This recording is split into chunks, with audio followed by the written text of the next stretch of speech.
Chapter 3 गुमनाम चिट्ठियां। Brazilian सांप के निकल भागने के कारण हैरी को अब तक की सबसे लंबी सजा मिली। जब उसे अलमारी से बाहर आने की छूट दी गई तब तक गर्मी की छुट्टियां शुरू हो चुकी थी।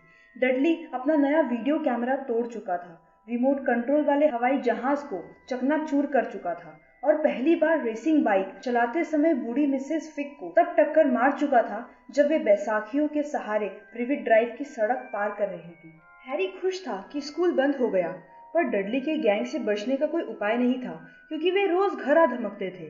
पियर्स, डेनिस, मेल्कम और गॉर्डन सबके सब मोटे और मूर्ख थे, पर चूंकि डडली उनमें से सबसे मोटा और सबसे मूर्ख था इसलिए वह उनका लीडर था। बाकी सभी खुशी खुशी डडली के मनपसंद खेल हैरी का शिकार में शामिल हो जाते थे। इस वजह से हैरी ज्यादातर समय घर से बाहर रहना पसंद करता था। यहाँ वहाँ भटकते हुए जब वह छुट्टियों के खत्म होने के बारे में सोचता तो उसे आशा की हल्की सी किरण नजर आती। जब सितंबर आएगा तो वह हाई स्कूल में जाएगा और जीवन में पहली बार वह डडली के साथ नहीं पढ़ेगा। डडली को वर्नन अंकल के पुराने स्कूल स्मेल्टिंग्स में भेजा जा रहा था। पियर्स पॉलकिस भी वहीं जा रहा था। दूसरी तरफ हैरी एक सरकारी स्कूल स्टोनवॉल हाई स्कूल में जाने वाला था, जिसका डडली मजाक उड़ाता रहता था। स्टोनवॉल के पहले दिन बच्चों का सिर टॉयलेट के अंदर डालता है, उसने हैरी से कहा। चाहो तो ऊपर आकर उसकी प्रैक्टिस कर लो। नहीं धन्यवाद, हैरी ने कहा। बेचारे टॉयलेट के अंदर तुम्हारे सिर जितनी गंदी चीज पहले कभी नहीं गई होगी, वह बीमार होगा। इससे पहले कि डडली उसके कहने का मतलब समझ पाए, हैरी ने दौड़ लगा दी। जुलाई में पेटूनिया आंटी डडली को एक दिन लंदन ले गई क्योंकि डडली के लिए स्मेल्टिंग्स की यूनिफॉर्म खरीदना थी। हैरी को वह मिसेस फिक के यहाँ छोड़ गई। मिसेस फिक का व्यवहार आज पहले जितना बुरा नहीं था। बाद में हैरी को पता चला कि अपनी पालतू बिल्लियों में से एक के कारण वे गिर गई थी, जिससे उनकी टांग टूट गई और शायद इसीलिए अब मिसेस फिक को बिल्लियों से पहले जितना प्रेम नहीं रहा था। उन्होंने हैरी को टेलीविजन देखने दिया और उसे थोड़ा सा चॉकलेट केक भी दिया, जिसका स्वाद ऐसा था जैसे उसे कई सालों से संभाल कर रखा गया हो। उस शाम डडली ने अपनी नई चमचमाती यूनिफॉर्म में पूरे परिवार के सामने ड्राइंग रूम में परेड की। स्मेल्टिंग्स में पढ़ने वाले लड़के मैरून रंग का लंबा कोट, नारंगी नेकर और बोटर्स नाम के स्ट्रॉ हैट पहनते थे। वे गांठदार छड़ी भी रखते थे और टीचर्स की आंख बचाकर उससे एक दूसरे को मारते थे। ऐसा लगता था जैसे बाद के जीवन के लिए यह बहुत अच्छी ट्रेनिंग थी। जब वर्नन अंकल ने डडली को नई यूनिफॉर्म में देखा तो वे भरी आवाज में बोले कि यह उनके जीवन का सबसे गौरवशाली पल है। पेटूनिया आंटी की आंखों में खुशी के आंसू छलक आए और वे कहने लगी उन्हें यकीन ही नहीं हो रहा कि यह उनका छोटा सा डडली बेटू है जो इतना सुंदर और बड़ा दिख रहा है। हैरी को बोलने की हिम्मत नहीं हो रही थी। उसे लग रहा था जैसे हंसी रोकने की कोशिश में उसकी दो पसलियां पहले ही टूट चुकी होंगी। अगली सुबह जब हैरी नाश्ता करने गया तो किचन में भयानक बदबू भरी थी। ऐसा लग रहा था जैसे बदबू सिंक में रखे लोहे के एक बड़े टब में से आ रही थी। उसने उसमें झांक कर देखा। टब में गंदे कपड़े भरे थे जो बुरे पानी में तैर रहे थे। यह क्या है? उसने पेटूनिया आंटी से पूछा। उसके होठ जैसे सीले हुए थे क्योंकि जब भी वह सवाल पूछने की गुस्ताखी करता था वह अपने होठ कसकर बंद कर लेता था। तुम्हारी नई स्कूल यूनिफॉर्म, उन्होंने कहा। हैरी ने एक बार फिर टब में देखा। अच्छा, उसने कहा। मुझे पता नहीं था कि उसका इतना गीला होना जरूरी है। बेवकूफ हो क्या? पेटूनिया आंटी ने तमतमाते हुए कहा। मैं तुम्हारे लिए डडली के पुराने कपड़े भूरे रंग में रंग रही हूँ। जब काम पूरा हो जाएगा तो यह यूनिफॉर्म भी बाकी बच्चों जैसी ही दिखेगी। हैरी को इस बारे में संदेह था, पर उसने सोचा कि बहस करने से कोई फायदा नहीं होगा। वह टेबल पर बैठ गया और उसने कोशिश की कि वह इस बारे में न सोचे कि स्टोनवॉल हाई स्कूल में पहले दिन उसका हुलिया कैसा दिखेगा। शायद वैसा जैसे उसने किसी बड़े हाथी की खाल ओढ़ रखी हो। डडली और वर्नन अंकल अंदर आए और हैरी की नई यूनिफॉर्म की बदबू के कारण दोनों की ही नाक सिकुड़ी हुई थी। वर्नन अंकल ने हमेशा की तरह अपना अखबार खोला और डडली अपनी स्मेल्टिंग्स की छड़ी से, जिसे वह हर जगह साथ ले जाता था, टेबल पर टक टक करने लगा। तभी उन्हें लेटर बॉक्स खुलने की आवाज सुनाई दी और फिर फर्श पर चिट्ठियां गिरने की आवाज आई। चिट्ठियां लाओ डडली, वर्नन अंकल ने अखबार के पीछे से कहा। हैरी से कहो ना। हैरी, चिट्ठियां लाओ। डडली से कहिए ना। डडली, अपनी स्मेल्टिंग की छड़ी से चुभाओ। अपने आप को स्मेल्टिंग्स की छड़ी से बचाते हुए हैरी चिट्ठियां लाने चला गया। फर्श पर 3 चिट्ठियां पड़ी थी। वर्नन अंकल की बहन मार्ज का पोस्टकार्ड, जो ऑयल ऑफ वाइट पर छुट्टियां मना रही थी, एक बुरा लिफाफा जो शायद कोई बिल था और एक चिट्ठी हैरी के नाम। हैरी ने चिट्ठी उठाई और उसे गौर से देखा। उसका दिल किसी बड़े रबर बैंड की तरह उछल रहा था। जिंदगी में किसी ने भी कभी भी उसे चिट्ठी नहीं लिखी थी। उसे कौन चिट्ठी लिखता? उसके न दोस्त थे न ही रिश्तेदार। वह किसी लाइब्रेरी का मेंबर भी नहीं था, इसलिए उसे किताबें लौटाने के बारे में अपमानजनक पत्र भी नहीं मिलते थे। फिर भी उसके सामने एक चिट्ठी थी और पते से साफ जाहिर था कि उसमें गलती की कोई गुंजाइश नहीं थी।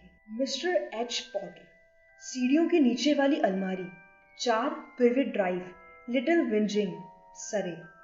लिफाफा मोटा और भारी था और पीले चमड़े के कागज से बना था और उस पर हरी स्याही से पता लिखा था। लिफाफे पर एक भी टिकट नहीं लगा था। लिफाफे को पलटते समय उसके हाथ कांपने लगे। हैरी ने देखा कि लिफाफे के पीछे जामुनी मोम की मोहर लगी थी और एक मोनो बना था। मोनो में एक शेर, एक चील, एक बिज्जू और एक सांप थे और बीच में बड़ा सा एच लिखा हुआ था। जल्दी करो लड़के। वर्नन अंकल किचन से चीखे। तुम क्या कर रहे हो? कहीं चिट्ठियों में रखे बम की जांच तो नहीं करने लगे? वे अपने ही मजाक पर खुद ही हंस पड़े। हैरी किचन में वापस आया। वह अब भी अपनी चिट्ठी को घूर रहा था। उसने वर्नन अंकल को बिल और पोस्टकार्ड दे दिए, फिर बैठकर धीरे से अपना पीला लिफाफा खोलने लगा। वर्नन अंकल ने बिल वाला लिफाफा खोला, उसे नफरत से पढ़ा और फिर पोस्टकार्ड पर निगाह डाली। मार्थ बीमार है। उन्होंने पेटूनिया आंटी को बताया। उसने बासी मछली खा ली थी। डैड! डडली अचानक चिल्लाया। डैड, हैरी के पास कुछ है। हैरी इस समय अपनी चिट्ठी खोलने ही वाला था, जो लिफाफे की तरह ही चमड़े के भारी कागज पर लिखी थी, पर तभी वर्नन अंकल ने उसके हाथ से चिट्ठी तेजी से छीन ली। यह मेरी चिट्ठी है, हैरी ने कहा और उसे वापस छीनने की कोशिश की। तुम्हें चिट्ठी कौन लिखेगा? वर्नन अंकल ने ताना मारते हुए कहा।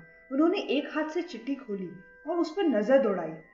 ट्रैफिक लाइट जितनी तेजी से रंग बदलती है, उससे भी ज्यादा तेजी से उनका चेहरा लाल से हरा हो गया। और बात यहीं पर खत्म नहीं हुई। कुछ ही सेकंड में उनका चेहरा बासी दलिये की तरह भूरा सफेद हो गया। पेटूनिया! वे हाफते हुए बोले। डडली चिट्ठी छीनने की कोशिश कर रहा था ताकि उसे पढ़ सके, पर वर्नन अंकल ने चिट्ठी इतनी ऊंची पकड़ रखी थी कि वो उसकी पहुंच से दूर थी। पेटूनिया आंटी ने उत्सुकता से चिट्ठी ली और पहली लाइन पढ़ी। एक पल के लिए तो ऐसा लगा जैसे वे बेहोश होने वाली हो। उन्होंने अपना गला पकड़ लिया और दम घुटने जैसी आवाज निकाली। वर्नन! हे भगवान! वर्नन! वे एक दूसरे की तरफ एकटक देखते रहे। वे भूल गए थे कि हैरी और डडली अभी उसी कमरे में थे। डडली को यह सहन करने की आदत नहीं थी कि उसकी तरफ ध्यान न दिया जाए। उसने अपनी स्मेल्टिंग्स की छड़ी अपने डैडी के सिर पर खट्ट से मारी। मैं उस चिट्ठी को पढ़ना चाहता हूँ, वह जोर से चिल्लाया। हैरी ने बौखलाते हुए कहा, मैं इसे पढ़ना चाहता हूँ क्योंकि यह मेरी चिट्ठी है। दोनों बाहर निकल जाओ। वर्नन अंकल ने चिट्ठी को लिफाफे के अंदर ठूसते हुए कहा। हैरी हिला भी नहीं। मुझे चिट्ठी पढ़ने दो। डडली चीख रहा था। बाहर! वर्नन अंकल गरजे। इसके बाद उन्होंने हैरी और डडली की गर्दन पकड़ी और उन्हें हॉल में फेंक दिया और किचन का दरवाजा धड़ाम से बंद कर लिया।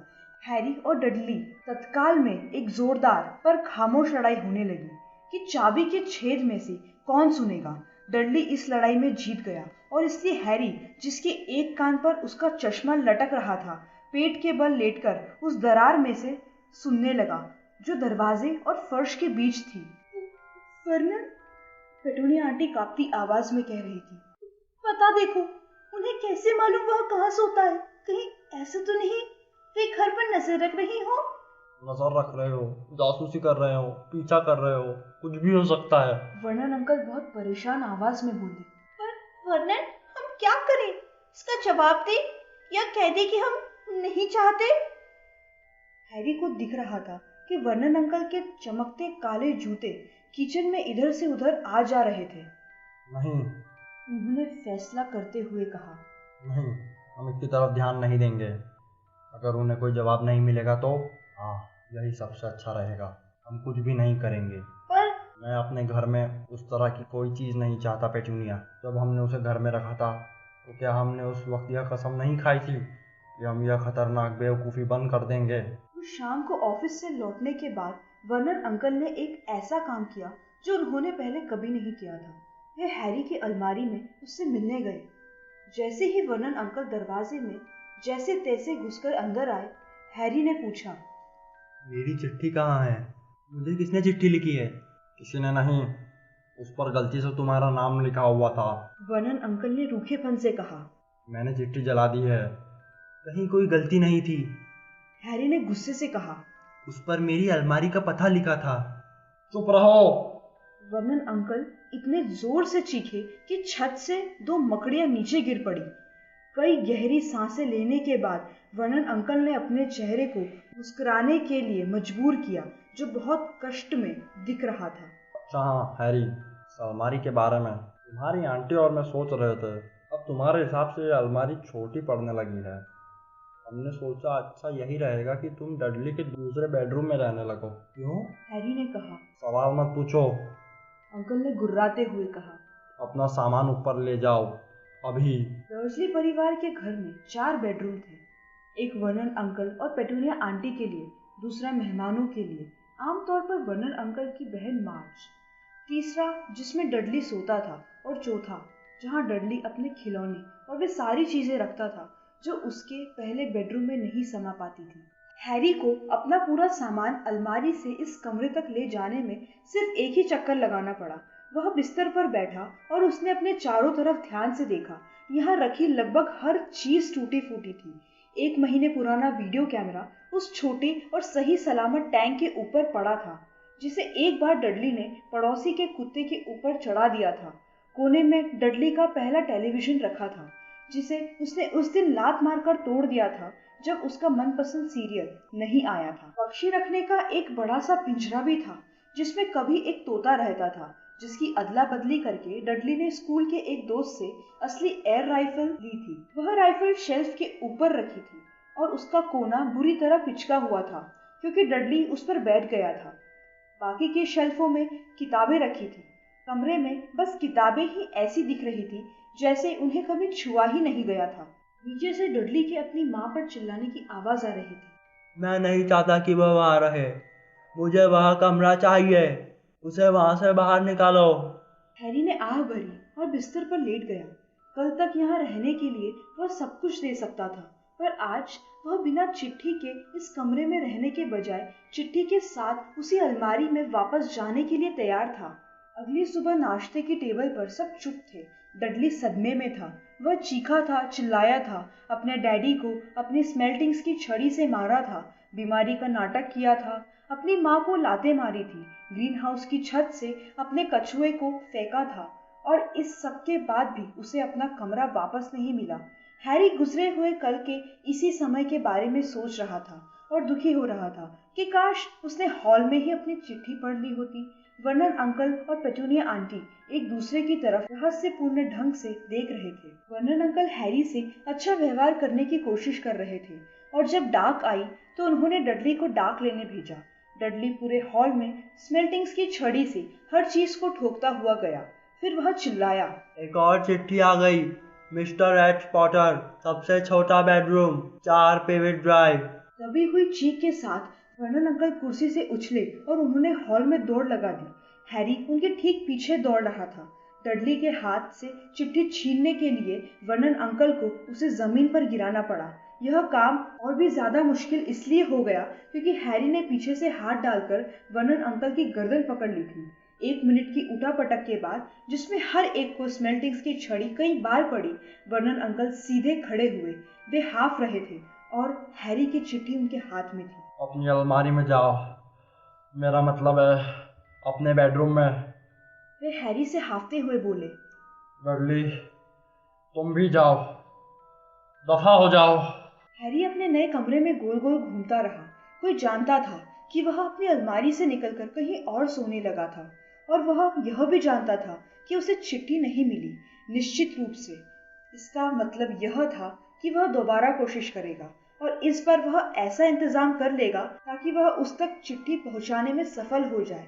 उसके दिमाग में एक योजना थी। अगली सुबह 6 बजे सुधरी हुई अलार्म घड़ी की घंटी बजी। हैरी ने लपक कर उसे बंद किया और चुपचाप कपड़े पहने। वह डर्सली परिवार को जगाना नहीं चाहता था, इसलिए बिना लाइट जलाए वह दबे पांव नीचे उतरा। वह प्रिवी ड्राइव के कोने पर पोस्टमैन का इंतजार करने जा रहा था, ताकि नंबर 4 की चिट्ठियां सबसे पहले उसी के हाथ लग जाए। अंधेरे हॉल से बाहर के दरवाजे की तरफ रेंगते समय उसका दिल तेजी से धड़क रहा था। हैरी हवा में उछल पड़ा। वह फर्श पर पड़ी किसी गिलगिली चीज पर चढ़ गया था, किसी जिंदा चीज पर। ऊपर की मंजिल की बत्तियां खट से जली और हैरी यह देखकर आतंकित हो गया कि जिस गिलगिली चीज पर वह चढ़ा था वह उसके अंकल का चेहरा था। वर्नन अंकल स्लीपिंग बैग में सामने वाले दरवाजे से टिक कर सो रहे थे। यह बात तय थी कि वे पक्का इंतजाम कर लेना चाहते थे ताकि हैरी वो काम न कर पाए जिसे करने की वह कोशिश कर रहा था।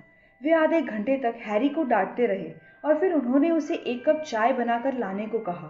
हैरी पैर पटकते हुए दुखी मन से किचन में गया और जब वह लौटकर आया तब तक डाक आ चुकी थी और वर्नन अंकल की गोद में पड़ी थी। हैरी को दिख रहा था कि 3 चिट्ठियों पर हरी स्याही से पता लिखा था। मैं चाहता हूँ, उसने कहना शुरू किया, पर वर्नन अंकल उसकी आंखों के सामने उसकी चिट्ठियां फाड़ रहे थे। वर्नन अंकल उस दिन ऑफिस नहीं गए, वे घर पर ही रहे और उन्होंने कील ठोककर लेटर बॉक्स को बंद कर दिया।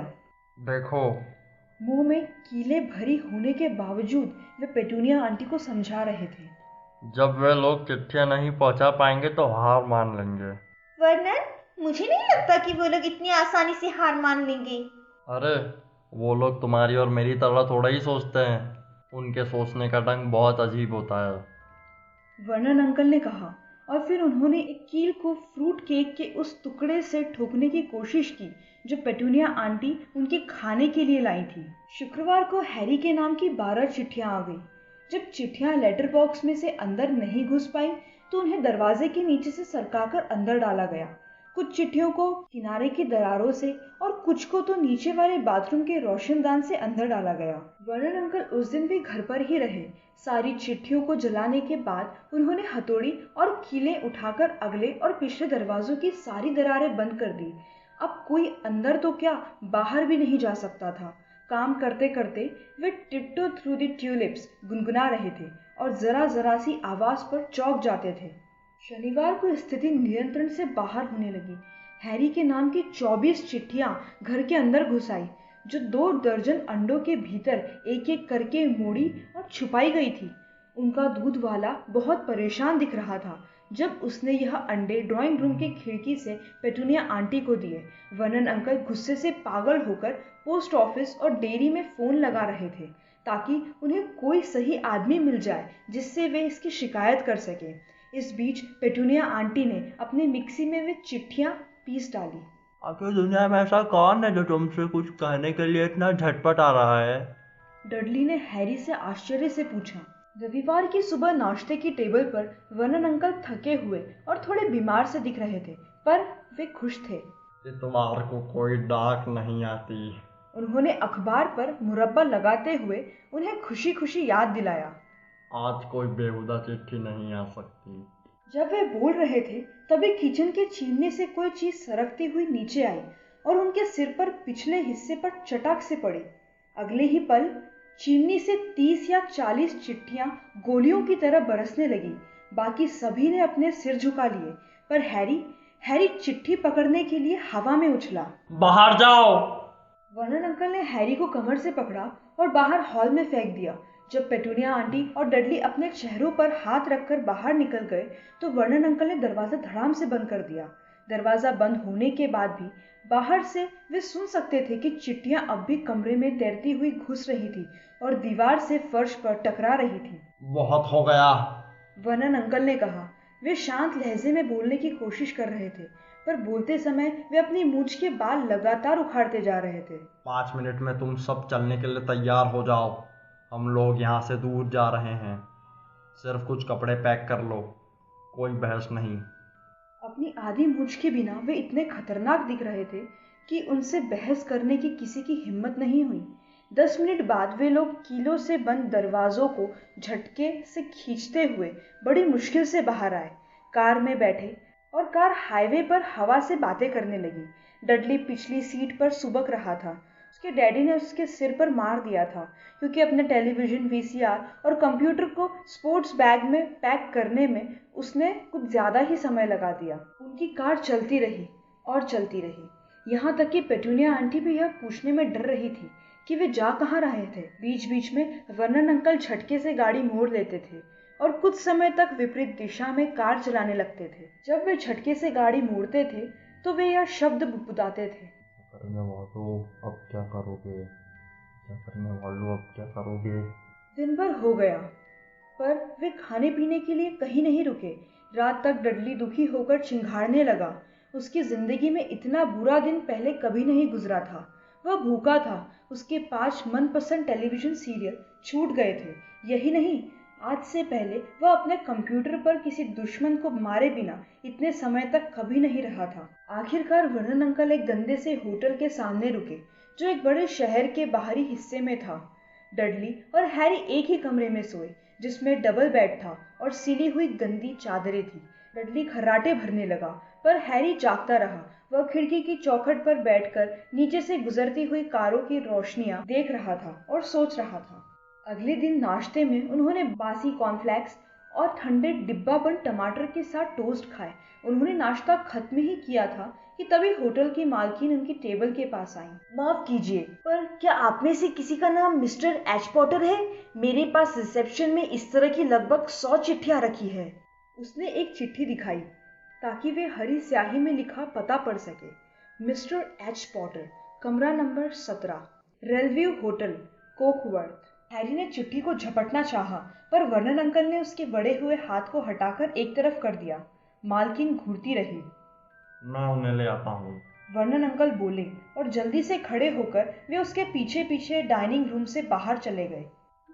डियर, क्या यह बेहतर नहीं होगा कि हम घर लौट चले? पेटूनिया आंटी ने कई घंटे बाद डरते डरते सुझाव दिया, पर ऐसा लगा जैसे वर्नन अंकल ने उनकी बात सुनी ही नहीं थी। वर्नन अंकल क्या चाहते थे ये उनमें से कोई नहीं जानता था। वर्नन अंकल उन्हें कार से जंगल के बीचों बीच ले गए। वहां कार से बाहर निकले, चारों तरफ देखा, अपना सिर हिलाया, दोबारा कार में बैठे और एक बार फिर चल पड़े। यही हाल ही में जुते एक खेत के बीच, एक झूला पुल के बीचों बीच और एक बहुमंजिला कार पार्किंग में हुआ। डैडी पागल हो गए हैं, है ना? डडली ने पेटूनिया आंटी से देर शाम को ढीली आवाज में पूछा। वर्नन अंकल कार को समुद्र के किनारे पार्क करके और उन सभी को उसके अंदर लॉक करके कहीं चले गए थे। बारिश होने लगी। बड़ी बड़ी बूंदें कार की छत पर शोर मचाने लगी। डडली चीख रहा था। आज सोमवार है। वह अपनी माँ से बोला, द ग्रेट एम्बर तो आज रात को आने वाला है। मैं ऐसी जगह ठहरना चाहता हूँ जहाँ टेलीविजन हो। सोमवार। यह सुनकर हैरी को कुछ याद आया। अगर आज सोमवार था और टेलीविजन के कारण डडली से सप्ताह के दिनों के बारे में आमतौर पर कोई गलती नहीं हो सकती थी। कल यानी मंगलवार को हैरी का 11वां जन्मदिन है। जाहिर है इसके बर्थडे खास खुशी के मौके नहीं होते थे। पिछले साल डर्सली परिवार ने उसे कोट टांगने वाला हैंगर दिया था और वर्नन अंकल के एक जोड़ी पुराने मोजे भी। फिर भी कोई रोज रोज तो 11 साल का नहीं होता है। वर्नन अंकल वापस लौट आए थे और अब वे मुस्कुरा रहे थे। उनके हाथ में एक लंबा पतला पैकेट था और जब पेटूनिया आंटी ने उनसे पूछा कि वे क्या खरीद लाए हैं तो उन्होंने कोई जवाब नहीं दिया। बिल्कुल सही जगह मिल गई है, उन्होंने कहा। आ जाओ, सब बाहर निकल आओ। कार के बाहर बहुत ठंडक थी। वर्नन अंकल समुद्र के काफी भीतर एक बड़ी चट्टान की तरफ इशारा कर रहे थे। चट्टान के ऊपर एक छोटी सी झोपड़ी बनी थी, जिससे बुरी झोपड़ी की आप कल्पना भी नहीं कर सकते। एक बात तो तय थी, वहां कोई टेलीविजन नहीं था। आज रात के लिए तूफान की भविष्यवाणी की गई है, वर्नन अंकल ने खुशी से दमकते हुए और ताली बजाते हुए कहा। और इस भले आदमी ने मेहरबानी करके हमें अपनी नाव उधार दे दी है। बिन दांतों वाला एक बूढ़ा आदमी धीमी गति से चलते हुए उनके पास आया। थोड़ी कुटिल मुस्कान के साथ उसने एक पुरानी नाव की तरफ इशारा किया जो नीचे स्लेटी भूरे पानी में हिचकोले खा रही थी। खाने पीने का थोड़ा सामान मैंने ले लिया है। वर्नन अंकल बोले। सब लोग नाव पर चढ़ जाओ। नाव में उनकी कुल्फी जमने लगी। समुद्र की बर्फीली बौछार और बारिश उनके गले से नीचे उतर रही थी और ठंडी हवा चेहरे पर कौड़े बरसा रही थी। ऐसा लग रहा था जैसे घंटों बाद वे उस चट्टान तक पहुंचे जहां से वर्नन अंकल फिसलते और लड़खड़ाते हुए उन्हें टूटी फूटी झोपड़ी तक ले गए। अंदर की हालत बहुत भयानक थी। समुद्री शैवाल की बुरी बदबू आ रही थी। लकड़ी की दीवारों के बीच मोटी मोटी दरारों से हवा सीटी बजाती हुई आ रही थी और चिमनी सिली व खाली थी। झोपड़ी में सिर्फ 2 ही कमरे थे। वर्नन अंकल के खाने पीने के सामान में 4 केले और सबके लिए आलू की चिप्स का एक एक पैकेट ही था। उन्होंने आग जलाने की कोशिश की पर चिप्स के खाली पैकेट सिर्फ धुआं निकालकर ही सिकुड़ गए। ऐसे समय वह चिट्ठियाँ होती तो मजा आ जाता है ना। वे खुशी खुशी बोले। वे बहुत अच्छे मूड में थे। जाहिर था वे सोच रहे थे कि इस तूफान में उन तक चिट्ठियां पहुंचाने कोई यहाँ तक नहीं आ सकता। हैरी मन ही मन इस बात से सहमत था, हालांकि इस विचार से उसे जरा भी खुशी नहीं हो रही थी। जब रात हुई तो भविष्यवाणी के अनुसार तूफान उनके चारों तरफ गरजने लगा। ऊंची लहरों की बौछारें झोपड़ी की दीवारों पर टकराने लगी और तूफानी हवा गंदी खिड़कियों को हिलाने लगी। पेटूनिया आंटी को दूसरे कमरे में कुछ सिले हुए कंबल मिल गए और उन्होंने दीमक लगे सोफे पर डडली के लिए बिस्तर लगा दिया। वे और वर्नन अंकल अंदर वाले मोटे पलंग पर सोने चले गए और हैरी को उसके हाल पर छोड़ दिया गया कि वह फर्श पर सबसे नर्म जगह ढूंढ ले और सबसे पतले और फटे कंबल के नीचे दुबक कर सो जाए। जब रात गहराने लगी तो तूफान और भी भयानक होता चला गया।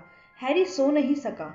वह कांपता रहा, करवटें बदलता रहा और कोशिश करता रहा कि उसे थोड़ा आराम मिल जाए, पर उसका पेट भूख के मारे गुड़गुड़ कर रहा था। डडली के खर्राटे तूफान की आवाजों से दब गए जो आधी रात के करीब शुरू हुआ। डडली की घड़ी उसकी मोटी कलाई पर सोफे के नीचे लटकी हुई थी और हैरी को उसके चमकते डायल से यह दिख रहा था कि 10 मिनट बाद वह 11 साल का हो जाएगा। वह लेटा रहा और देखता रहा कि उसका बर्थडे टिक टिक करके करीब आ रहा है। वह सोच रहा था कि क्या डर्जली परिवार को उसका बर्थडे याद रहेगा और यह भी कि चिट्ठियां लिखने वाला इस समय कहाँ होगा। 5 मिनट बचे थे। हैरी को बाहर किसी चीज के चरमराने की आवाज आई। उसे डर लगा कि कहीं छत टूटकर न गिर जाए, हालांकि ऐसा होने पर उसे अधिक गर्मी मिल जाएगी, इसमें कोई संदेह नहीं था। 4 मिनट बचे थे। शायद प्रिविट ड्राइव के घर में अब तक इतनी सारी चिट्ठियां इकट्ठी हो गई होंगी कि जब वे वापस लौटेंगे तो किसी तरह से एक चिट्ठी चुराने में हैरी सफल हो जाएगा। 3 मिनट बचे थे। क्या यह समुद्र की आवाज थी जो इतनी बुरी तरह चट्टानों से टकरा रही थी? 2 मिनट बचे थे। यह अजीब सी चटकने की आवाज कैसी थी? क्या कोई चट्टान समुद्र से गिर गई थी और फिर वह 11 साल का हो जाएगा? 30 सेकंड, 20, 10, 9। शायद उसे डडली को उठा देना चाहिए, सिर्फ उसे चिढ़ाने के लिए। 3, 2, 1। पूरी झोपड़ी हिल गई। हैरी उठकर सीधा बैठ गया और दरवाजे को घूरने लगा। कोई बाहर खड़ा था और अंदर आने के लिए दरवाजा खटखटा रहा था।